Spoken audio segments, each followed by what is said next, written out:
Bueno, también le damos la cordial bienvenida al licenciado Eduardo Osorio Rosado, juez de distrito en materia penal en Querétaro. En unos momentos más se nos va también a unir el licenciado José Luis Sapien, quien es ex presidente de la Asociación de Abogados en Los Cabos. Y saludo con gusto y agradezco el juez Osorio Rosado. ¿Cómo está, juez? Muchas gracias por estar con nosotros. Ya también está José Luis ahí en la línea. ¿Cómo le va? Buenas tardes. Muy bien, muchas gracias. Aprecio la invitación que me hacen para poder saludar, cuando menos de esta manera, a la gente de Los Cabos, de ese lugar de Dios, esa tierra maravillosa. Gracias, igualmente allá, saludos a Querétaro. Y bueno, ya también está José Luis Sapien, licenciado José Luis Sapien, expresidente y miembro de la Asociación de Abogados en Los Cabos. ¿Cómo estás, José Luis? Buenas tardes. Hola, Armando, buenas tardes. Gracias por la invitación. Estamos aquí a tus órdenes y saludos a toda tu audiencia. Y bueno, pues iniciamos primero que nada. Bueno, acabamos de dar unas notas que pues recién publicadas en cuanto a la importancia que tiene esta reforma judicial y sobre todo la controversia que creo que se hizo en alguna ocasión en Bolivia, no funcionó, y quizá en otro lugar, pero quisiéramos conocer a bote pronto su opinión sobre esta posibilidad. Hay muchas cosas que hablar sobre la reforma del Poder Judicial, pero en esta en particular de la elección de jueces, y que se habla de que pues a partir de 2025, y que si se hizo una encuesta incluso, ¿no?, por parte recientemente una encuesta sobre pues los jueces, ¿no? Del 80% que entraron a esta encuesta, 85% no están a favor, y de hecho hay un paro a nivel nacional por parte de magistrados y jueces, ya que no están de acuerdo con esta disposición o esta iniciativa que se piensa aplicar pronto. Juez, ¿qué opina de esto? Bien, muchas gracias. Sí, efectivamente, hoy en día está sobre la mesa una reforma que muy probablemente sea aprobada pronto, que no solamente pretende cambiar la estructura que hoy tiene el Poder Judicial de la Federación y el sistema de designación de jueces, de ministros, de magistrados, el órgano de administración que se llama Consejo de la Judicatura también se pretende cambiar, la creación de un tribunal de disciplina y entre otras cosas. Otra de ellas tiene que ver con el nombramiento de jueces. Se pretende que ahora sean elegidos de manera popular, con el argumento de que de esa forma se legitiman los jueces en su nombramiento. Se pretende reducir el tamaño o más bien el número de ministros en el Pleno de la Corte, de 11 ministros a 9, que duren 12 años en vez de 15. Una reducción de salarios. Básicamente crear reglas, normas, leyes que pretendan o que tienen como propósito establecer que la justicia se haga en términos más cortos, que no haya rezago en los juicios. Esos son básicamente los puntos importantes. Y bueno, la protesta en la que hoy nos encontramos, el Poder Judicial de la Federación entero, tiene que ver con hacernos presentes y manifestar que estamos en contra, pero no solamente porque nos afecte ahora o a derechos adquiridos que tenemos o a derechos laborales. Eso sería muy egoísta de nuestra parte. Se dice que pretendemos mantener privilegios o defender privilegios. El único privilegio con el que contamos los juzgadores y las juzgadoras federales es servir a la nación en esta función del Estado que es la jurisdiccional. Y bueno, esta protesta tiene como propósito hacer ver, generar algún tipo de conciencia. Es muy difícil en la sociedad, desafortunadamente la sociedad de donde más recibe información sobre esto es de otras sedes del poder que tienen una campaña de desprestigio del Poder Judicial, y por esa razón pues la información que reciben es pues la peor e incluso falsa o tergiversada. Y básicamente uno de los aspectos más importantes, si me permiten comentarles, es este nombramiento que se pretende ahora que sea de jueces a través de elección o de comités, o incluso se dijo de insaculación, algunos dicen una tómbola. Así es. Quisiera comentarles que Lo que la gente no conoce es que en el Poder Judicial de la Federación me parece que es la única institución, incluso más allá que el Servicio Exterior Mexicano, es la única institución que cuenta con un sólido sistema de carrera.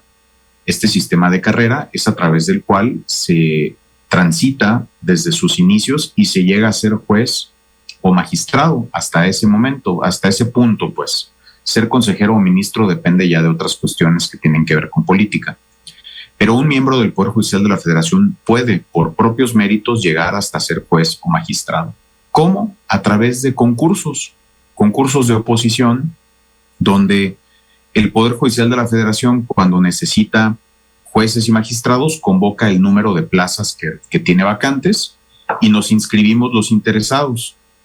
Para que tengan una idea, son concursos muy rigurosos donde habemos mucho más interesados, es decir, más demanda que oferta. En ocasiones el Poder Judicial dice necesito 25 jueces y juezas, 40 jueces, 30 magistrados y nos inscribimos siempre de 800 a 1,200, 1,500 personas para estos lugares. Es decir, tenemos el 1 o el 2% de probabilidades de salir vencedores. Y ustedes se preguntarán, ¿y por qué, si este es un sistema donde lo que tenemos garantía es de no acceder al cargo, sino de fallar en el examen por las altas probabilidades de no ser vencedor, por qué deseamos mantenerlo en vez de una elección? Porque es un sistema que garantiza que se llegue a ser juez o magistrado por méritos, por capacidad, por estudio constante. Yo mismo soy juez después del tercer intento, al tercer intento más bien de ser juez. No obtuve una calificación favorable en el primer concurso, tampoco en el segundo y hasta el tercero. Ya concursé en alguna ocasión para magistrado y no obtuve una calificación favorable. ¿Qué hace esto? Pues lo que hacemos en el Poder Judicial es regresar a donde estamos, estudiar más, prepararnos más para volver a intentarlo en el futuro. Bueno, les decía que este sistema no es infalible, pero de todos los existentes es el mejor. No hay sistema infalible, no hay sistema perfecto. Y este sistema cuando menos garantiza a la sociedad que personas preparadas sean jueces. Si nos vamos a un sistema de elección popular, no necesariamente las mejores personas llegarán a ser jueces. No significa que no llegue a alguna vez alguien a hacerlo, pero será en mucha menos cantidad que la que hay ahora. Y esto sí influye, ustedes comentaban hace un momento, ahora se está hablando de inversiones. Pues claro, es que influye en algo directamente, en la certidumbre, en la seguridad jurídica de las personas. Hoy en día, todos nosotros tenemos una vida donde ejercemos nuestros derechos, pero ¿qué pasa si en un futuro no hay garantía de que su propiedad, sus posesiones, su patrimonio en general pueda tener la certeza de encontrar a un juez que resuelva el asunto conforme a derecho, sino que estén a expensas de que el juez que les toque sea llamado por el partido en el poder y él pretenda mantener su popularidad o le dé miedo resolver porque va a ser ahora impopular, dado que la popularidad lo llevó al cargo, resolver contra lo que la mayoría quiere o lo que la prensa dice? Eso no es ser juez. Los jueces tenemos una función que incluso es contramayoritaria e impopular. Claro. En ocasiones nuestras decisiones... Como los árbitros, ¿no? Claro, así es. Esa es nuestra función. Efectivamente, creo que el ejemplo que usted ha puesto es el mejor. Entonces, en el Poder Judicial estamos manifestándonos porque no solamente se va a reformar el Poder Judicial, se va a reformar la democracia, el Estado como lo conocemos, el Estado como tiene siglos funcionando a través de instituciones que cada vez más se fueron construyendo y como ustedes platicaron, cada vez más se pretende centralizar el poder en la administración pública y prescindir de órganos autónomos que establezcan o ejercen controles sobre el poder. La función judicial es un instrumento de control al poder, los organismos autónomos son un instrumento de control al poder, el juicio de amparo del que ustedes hablaban es un instrumento, una garantía de las personas que controla al poder, es un juicio contra las autoridades. Así que me parece que lo que pudiera haber es una pretensión de ahora que se tiene Congreso, ahora que tienen organismos como la Comisión Nacional de Derechos Humanos, como el INAI, como otros, pues solamente queda el Poder Judicial de la Federación y buscan tomarlo. José Luis Sampién. Muchas gracias. Yo creo que estoy muy contento de tener acá la voz del juez Eduardo Osorio, juez federal en materia penal, porque es una de las voces de referencia a nivel nacional por algún par de decisiones históricas en relación a la prisión preventiva. Ahorita que hablaba de los bienes o los derechos a tutelar que están en manos de autoridades jurisdiccionales o de jueces, pues qué mejor que traer un juez que trae en sus manos el tema de la libertad, ¿no? Uno de los bienes jurídicos más importantes que tenemos como personas.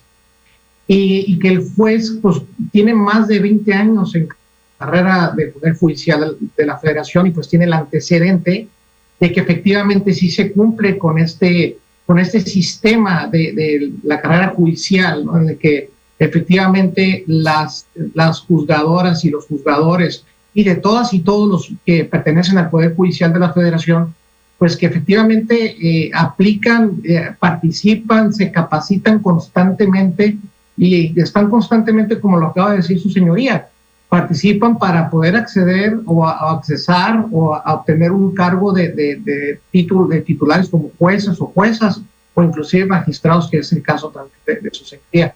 Yo creo que es muy lamentable la propuesta de la reforma judicial y yo creo que lo veo más como un capricho, como se ha escuchado varias voces decir, como una revancha política más que como una decisión o una propuesta realmente sensata. Porque si históricamente, como lo discutimos en un par de programas atrás en relación a la división de poderes, ¿no? De esto se trata en esta ocasión, porque de alguna forma, aunque siempre se habla de la reforma del Poder Judicial, pero el hecho de que exista ahí la posibilidad de que pongan a elección de personas que no tienen idea, o no tenemos idea inclusive, y me incluyo, ¿no? De conocer con precisión quiénes pueden ser, qué tipo de personas pueden accesar o tener esa aspiración a ser jueces o juezas y que estén a capricho de elección popular o de mayoría, porque la democracia no necesariamente significa justicia.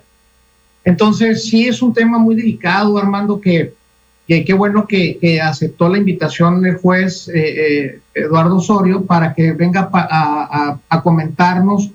Y sobre todo eso que acaba de comentar en la parte final. O sea, ¿cuál es el papel de un juez? En el sentido de que me gustó mucho esa reflexión, su señoría, en la que tuvimos la oportunidad aquí en la Asociación de Abogados de los Cabos, cuando estuvo aquí hace un par de años, que nos exponía sobre la prisión preventiva. O sea, ¿cuál era el papel del juez? O sea, ¿qué es lo que tiene que dejar atrás para poder tomar posesión de ahora sí que de su papel como que la persona de la autoridad jurisdiccional que va a resolver una controversia? O sea, ¿qué papel debe tomar un juez o una jueza en las decisiones judiciales? Antes de que escuchemos la respuesta del juez Eduardo Osorio, tenemos que hacer una pausa. Juez, ¿nos permite un segundo? Regresamos de inmediato, vamos a darle paso a nuestros patrocinadores y volvemos. Estamos en Los Cabos al Campo. Platicando con el juez Eduardo Osorio Rosado, quien es, además de 22 años de colaborar con el Poder Judicial, pues tiene doctorado en Derecho por el Instituto Universitario de Puebla, en Campus Villahermosa, maestría en Derecho Constitucional y Amparo por la Universidad del Sur, del Campus Tuxtla Gutiérrez, especialidad en Secretaría de Juzgado Distrito, especial en Proceso Penal Acusatorio, diplomado en Derechos Humanos. No nos da el programa para todos los títulos y toda del currículum del juez Eduardo Alberto Osorio Rosado, por lo cual estamos platicando con él. Ahorita platicamos sobre esta posibilidad de que se elijan ahora los jueces y magistrados y las inconveniencias. De hecho,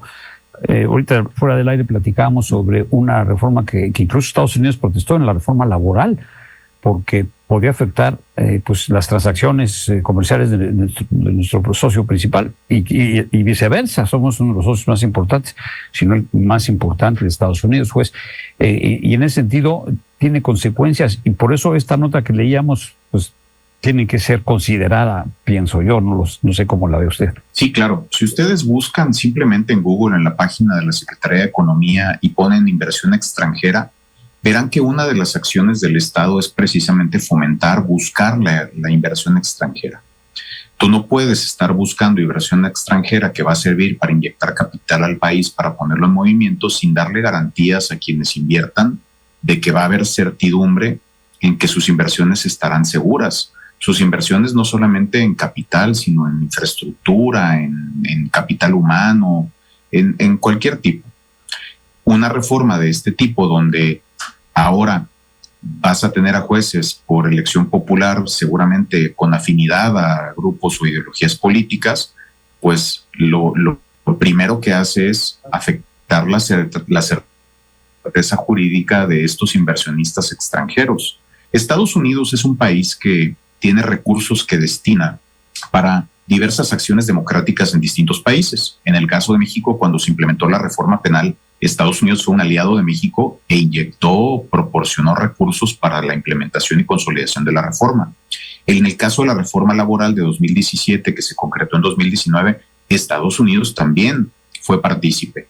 Y esta reforma laboral estuvo vinculada con otro hecho que era la aprobación del TEMEC, aquel Telecán, aquel Tratado de Libre Comercio, ahora TEMEC, se veía comprometida su aprobación si México no reformaba el hoy proceso laboral actual que tenemos. Entonces hay una vinculación entre el sistema jurídico, la democracia y la inversión extranjera. Si hoy se pretende no reformar, sino deformar el sistema jurídico, sobre todo, hablemos claros, el sistema de justicia federal, no el local. En los poderes judiciales locales, desafortunadamente, ya hay esquemas como estos que se pretenden implantar hoy en lo federal. Desafortunadamente, también hablemos de esto, la gente no tiene confianza en los poderes judiciales locales y por eso siempre termina acudiendo al juicio de amparo. Esa es una de las razones por las cuales hay tanto trabajo y rezago.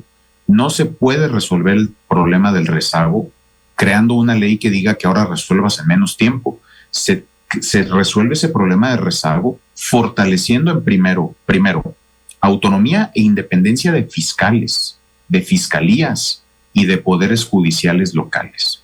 Si cada una de las autoridades mexicanas hace su papel, llegarían muchos menos asuntos al Poder Judicial Federal. Y también de algo muy importante, de las policías. Yo soy juez penal, como dijeron ustedes, y todavía la semana pasada resolví, di vistas, ordené que se abrieran investigaciones porque me siguen presentando en la sala a personas con signos evidentes de torturas documentadas por los propios médicos de las instituciones que nos traen a las personas a pedirnos que califiquemos como legal la detención de algo evidentemente ilegal. Es claro, los obligan a traernos a estas personas.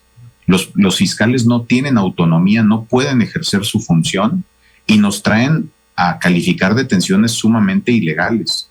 Está pasando en México algo que no debería estar pasando en una era de derechos humanos, en una era de un país democrático, y sin embargo sucede.